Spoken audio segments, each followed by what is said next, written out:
Assalamualaikum warahmatullahi wabarakatuh. Alhamdulillahirabbil alamin wa bihi nasta'in wa ala umuri dunya wa ala alihi wa ashabihi ajmain. Amma ba'du.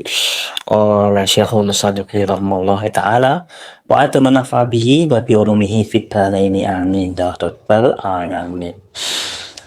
Teman-teman yang dirahmati oleh Allah, pada kesempatan kali ini kita patut mengucapkan rasa syukur kepada Allah Subhanahu wa taala karena kita bisa bertemu lagi secara virtual untuk materi kultum pada kesempatan kali ini. Dan untuk kultum pada kesempatan kali ini, materinya adalah anjuran dan juga hikmah melaksanakan sholat Idul Fitri. Yang pertama, anjuran melaksanakan sholat Idul Fitri adalah bersuci. Bagi kita sebelum melakukan sholat Idul Fitri dianjurkan untuk mandi besar dan juga berwudu. Kemudian anjuran selanjutnya adalah memakai pakaian berwarna putih atau bersih.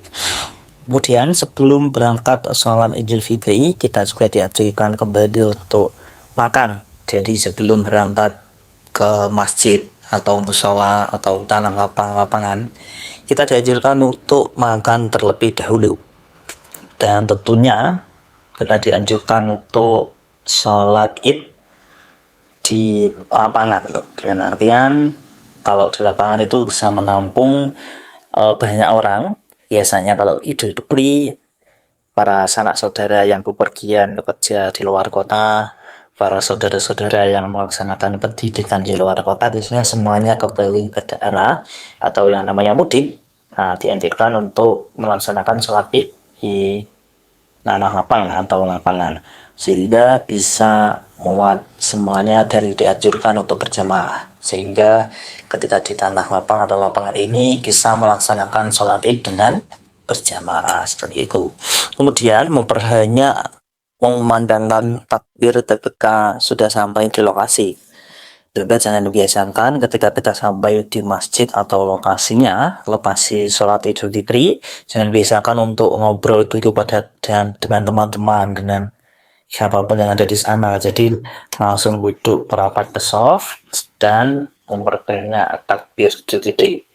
Seperti yang sudah dikatakan dalam Al-Quran, firman Allah surat Al-Baqarah ayat 185, merupakan penggalan ayatnya seperti ini. A'udzubillahi minasyaitonirrajim. Bismillahirrahmanirrahim.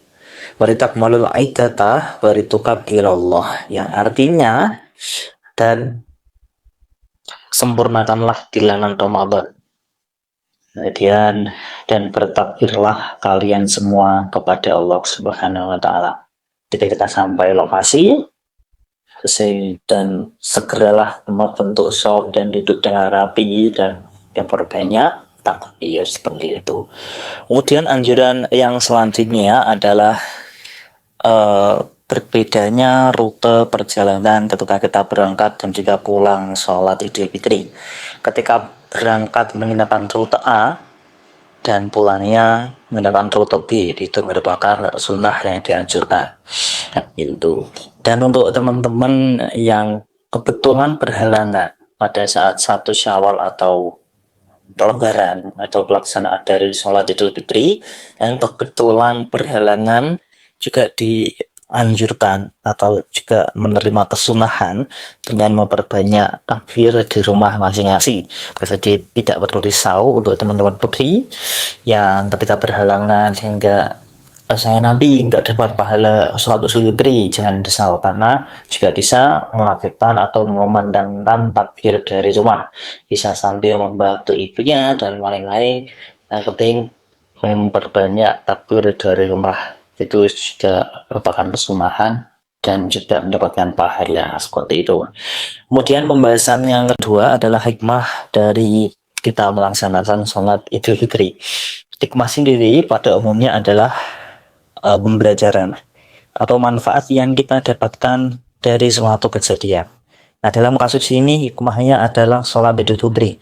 Jadi apa yang kita dapatkan, apa pembelajaran kita, sehingga menjadi manfaat bagi diri kita. Nah, kasusnya adalah sholat Idul Fitri. Yang pertama, hikmah yang kita dapatkan adalah ungkapan rasa syukur kita kepada Allah Subhanahu wa Ta'ala atas nikmat dan juga rahmatnya. Nah, kita juga bisa memperbanyak rasa syukur kepada Allah karena kita juga bertemukan kembali pada sholat Id atau momen lebaran pada tahun ini. Kemudian hikmah yang kedua adalah mempererat tali silaturahmi atau juga persatuan kaum muslimin. Biasanya pada suatu daerah, tadi saya bilang di awal tadi bahwa yang dulunya berada di luar daerah itu biasanya kan kembali ke daerahnya masing-masing itu mudik seperti itu, dan itu merupakan momen bagi kita untuk mempererat tali silaturahmi kepada teman-teman, kepada saudara-saudara kepada yang jarang kita jumpai atau yang sering kita jumpai sekalipun kita bisa kata maaf, bisa saling bermaaf dan mempererat silaturahmi. Kemudian hikmah yang selanjutnya adalah sebagai perayaan pertenangan untuk umat Islam. Setelah 30 hari kita melaksanakan puasa Ramadan, maka momen 1 Syawal atau Lebaran ini merupakan hari kemenangan bagi kita semuanya.